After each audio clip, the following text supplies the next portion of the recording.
नमस्कार साथियों, सभी का आर्य क्लास यूट्यूब चैनल के अंतर्गत बहुत बहुत स्वागत और अभिनंदन। प्यारे साथियों, आज हम जो बात करने वाले हैं वो पंचायती राज व्यवस्था से संबंधित जो है महत्वपूर्ण जो बिंदु है।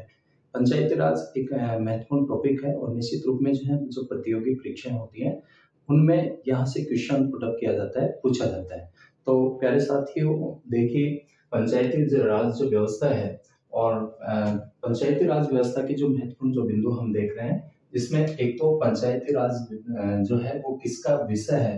तो पंचायती राज जो विषय है वो राज्य सूची का है। जैसा आप सभी जानते हैं कि केंद्र और राज्य सरकारों के बीच में जो शक्तियों का जो विभाजन किया गया है वो 3 सूचियों के अंतर्गत किया गया है: संघ सूची, राज्य सूची और समवर्ती सूची। संघ सूची में ऐसे महत्वपूर्ण जो विषय है जो पूरे देश के लिए इम्पोर्टेंट होता है, महत्वपूर्ण, जैसे रक्षा है, परमाणु है, वैदेशिक मामले हैं, मुद्रा है। इन सभी विषयों पर जो कानून बनाती है वो केंद्र सरकार बनाती है और केंद्र सरकार की जो विधायिका होती है वो संसद होती है। तो संघ सूची के विषयों पर कानून संसद बनाती है और राज्य सूची के विषयों पर राज्य सरकार कानून बनाती है। तो जो पंचायती राज है वो राज्य सूची का विषय है, जिसपे राज्य का विधानमंडल क्या बनाता है, कानून बनाता है। तो पहला जो क्वेश्चन था, पंचायती राज किसका विषय है, तो पंचायती राज जो विषय है वो राज्य सूची का विषय है। दूसरा क्वेश्चन की बात करें तो पंचायती राज जो व्यवस्था है उसके जो स्तर हैं, मोस्टली रूप में पंचायती राज व्यवस्था के जो है 3 स्तर हैं। कितने स्तर माने जाते हैं? 3 स्तर माने जाते हैं।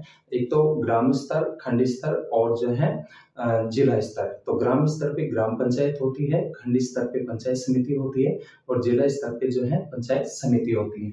ठीक है, तो पंचायती राज व्यवस्था के स्तरों की बात की जाए तो इसके जो स्तर हैं वो 3 स्तर हैं। पंचायती राज का जो शुभारंभ किया गया वो सबसे पहले 2 अक्टूबर 1959 को किया जाता है राजस्थान के नागौर जिले से पंडित जवाहरलाल नेहरू जी के द्वारा। इसके अलावा नेक्स्ट क्वेश्चन की बात करें, नेक्स्ट महत्वपूर्ण बिंदु की बात करें तो जो है बलवंत राय मेहता का जो गठन किया गया, इस समिति का जो गठन किया जाता है और गठन जो है 1957 में किया गया। इसके बाद में 58 में बलवंत राय मेहता समिति ने अपनी रिपोर्ट सौंपी और 1959 में इसे क्या किया गया, लागू किया गया। नेक्स्ट, पंचायती राज व्यवस्था का जो वास्तुकार माना जाता है वो बलवंत राय मेहता को माना जाता है। किसको माना जाता है? बलवंत राय मेहता को माना जाता है। भारत में पंचायती राज शब्द का जो अभिप्राय है वो ग्रामीण स्वशासन पद्धति से है। तो पंचायती राज शब्द का जो अभिप्राय है वो किससे है? वो ग्रामीण स्वशासन पद्धति से है। नेक्स्ट क्वेश्चन की बात करें तो 1882 में लॉर्ड रिपन ने सर्वप्रथम स्थानीय स्वशासन व्यवस्था का सुझाव दिया था। तो सबसे पहले जो स्थानीय स्वशासन व्यवस्था है उसका जो सुझाव दिया गया लॉर्ड रिपन के द्वारा दिया गया। और कब दिया गया? 1882 में दिया गया। ठीक है, तो लॉर्ड रिपन ने इस व्यवस्था का सुझाव दिया था। लॉर्ड रिपन को स्थानीय स्वशासन का क्या माना जाता है? जनक या पिता माना जाता है।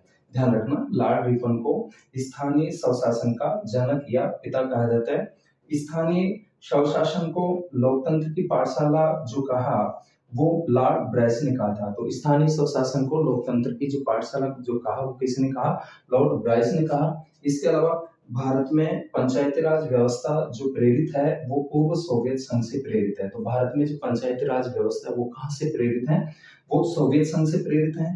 पंचायती राज लोकतांत्रिक विकेंद्रीकरण पर आधारित है, जिसका जो मुख्य उद्देश्य है कि जनता को, ग्रामीण जनता को प्रशासन में भागीदारी के क्या बनाना, योग्य बनाना। ठीक है, उसके बाद में भारत में ग्रामीण जनता के स्तर में वृद्धि के लिए के.एम. मुंशी समिति की सिफारिश पर 2 अक्टूबर 1959 को, ध्यान रखना, भारत में ग्रामीण जनता के स्तर में वृद्धि के लिए के.एम. मुंशी समिति की सिफारिश पर जो है 2 अक्टूबर 1952 को सामुदायिक विकास कार्यक्रम शुरू किया गया। तो भारत में सामुदायिक जो विकास कार्यक्रम जो शुरुआत की गई वो 2 अक्टूबर कब से? 1952 से जो है इस कार्यक्रम की शुरुआत होती है। इस कार्यक्रम के मूल्यांकन के लिए बलवंत राय मेहता को जो है बलवंत राय मेहता समिति क्या की गई, बनाई गई। नेक्स्ट बिंदु की बात करें, नेक्स्ट क्वेश्चन की बात करें तो लोकतांत्रिक विकेंद्रीकरण का सुझाव जो दिया गया था वो बलवंत राय मेहता समिति ने दिया था, जैसा आप सभी जानते हैं। और भारतीय संविधान, नेक्स्ट क्वेश्चन, भारतीय संविधान के नीति निर्देशक तत्वों के अंतर्गत अनुच्छेद 40 के तहत, ध्यान रखना, आर्टिकल जो है अनुच्छेद जो 40 है उसके तहत ग्राम पंचायत के गठन हेतु प्रावधान क्या है, उल्लेखित है।